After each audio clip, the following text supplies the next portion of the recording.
अस्सलाम वालेकुम viewers, welcome to banking information channel. Viewers, आज की वीडियो में हम बात करेंगे बैंक ऑफ पंजाब की कार लीजिंग पर।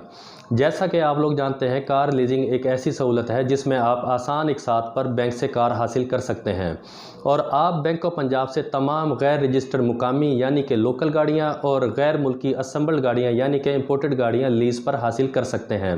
मज़ीद डिटेल में जाने से पहले मैं आप लोगों से रिक्वेस्ट करूंगा, अगर आपने मेरे चैनल को सब्सक्राइब नहीं किया तो चैनल को सब्सक्राइब करें और वीडियो को एंड तक देखिएगा। अगर मेरी वीडियो पसंद आए तो लाइक भी कीजिएगा। तो व्यूअर्स, अब हम बात करते हैं कि आप बैंक ऑफ पंजाब से किन शराइत पर और किस तरह से कार लीज पर हासिल कर सकते हैं।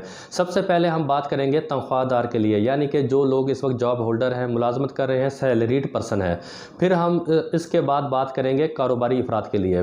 तो अगर आप जॉब होल्डर हैं, सैलरीड पर्सन है, तो आपकी उम्र कम अज़ कम 21 साल से 60 साल के दरमियान हो, यानी कि आपकी उम्र 21 साल से कम नहीं होनी चाहिए और 60 साल से ज़्यादा नहीं होनी चाहिए। और अगर आप मुस्तकिल जॉब कर रहे हैं यानी कि परमानेंट जॉब कर रहे हैं तो आप मौजूदा कंपनी के साथ कम से कम 1 साल से काम कर रहे हो। और अगर आप कॉन्ट्रैक्चुअल जॉब कर रहे हैं यानी कि आप कॉन्ट्रैक्ट पर काम कर रहे हैं तो आप मौजूदा कंपनी के साथ कम से कम 2 साल से काम कर रहे हो। अब हम बात करते हैं कि आपकी कम से कम तनख्वाह कितनी होनी चाहिए। तो अगर आप मुस्तकिल जॉब कर रहे हैं यानी कि परमानेंट जॉब कर रहे हैं तो आपकी तनख्वाह कम से कम 30,000 रुपये होनी चाहिए। और अगर आप कॉन्ट्रैक्चुअल जॉब कर रहे हैं तो आपकी तनख्वाह कम से कम 40,000 रुपये होनी चाहिए। और आपका तनख्वाह का अकाउंट किसी भी बैंक में या बैंक ऑफ पंजाब की किसी भी ब्रांच में होना ज़रूरी है। अब हम बात करते हैं कि कारोबारी अफराद के लिए क्या शराइत हैं।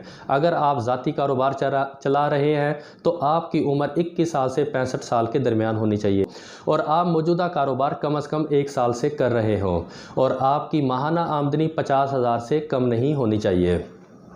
और व्यूअर्स, आप बैंक ऑफ पंजाब से 1 साल से लेकर 5 साल तक की मुद्दत के लिए कार लीजिंग की सहूलत हासिल कर सकते हैं और इसके लिए बैंक ऑफ पंजाब आपको 1 लाख रुपए से लेकर 75 लाख रुपए माली तक की कार लीजिंग की सहूलत मुहैया कर रहा है।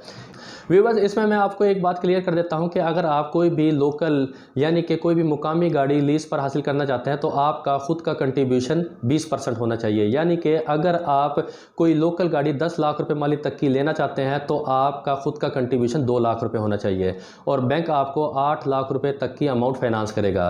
इसी तरह अगर आप कोई इंपोर्टेड गाड़ी यानी कि गैर मुल्की गाड़ी बैंक से लीज पर हासिल करना चाहते हैं तो आपका खुद का कंट्रीब्यूशन 30% होना चाहिए। अगर आपकी गैर मुल्की गाड़ी इंपोर्टेड गाड़ी की मालियत 10 लाख रुपए है तो आपका खुद का कंट्रीब्यूशन 3 लाख रुपए होना चाहिए और बैंक आपको 7 लाख रुपए तक की अमाउंट फाइनेंस करेगा। अब हम बात करेंगे कि बैंक प्राइसिंग कितनी होगी, बैंक प्रॉफिट रेट कितना होगा, मार्कअप रेट कितना होगा। तो व्यूअर्स, बैंक ऑफ पंजाब आपसे 5% bank profit rate plus 1 year काइबर rate charge करेगा।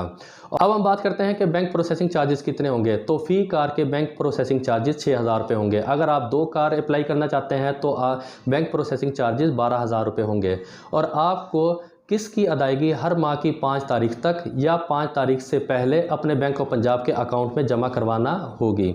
इसमें मैं आपको एक और बात मज़ीद बता देता हूं, अगर आप किस्त की अदायगी में ताख़ीर करते हैं और 5 तारीख तक किस्त की अदायगी नहीं करते तो बैंक ऑफ पंजाब आपसे लेट पेमेंट चार्जेस भी वसूल करेगा और लेट पेमेंट चार्जेस तो तकरीबन ना होने के बराबर हैं। 1,000 रुपये पर 1 दिन का 1 रुपया वसूल किया जाएगा। यानी अगर आपकी किस्त की रकम 20,000 रुपये है तो आप 1 दिन का 20 रुपये लेट पेमेंट चार्जेस बैंक को अदा करेंगे।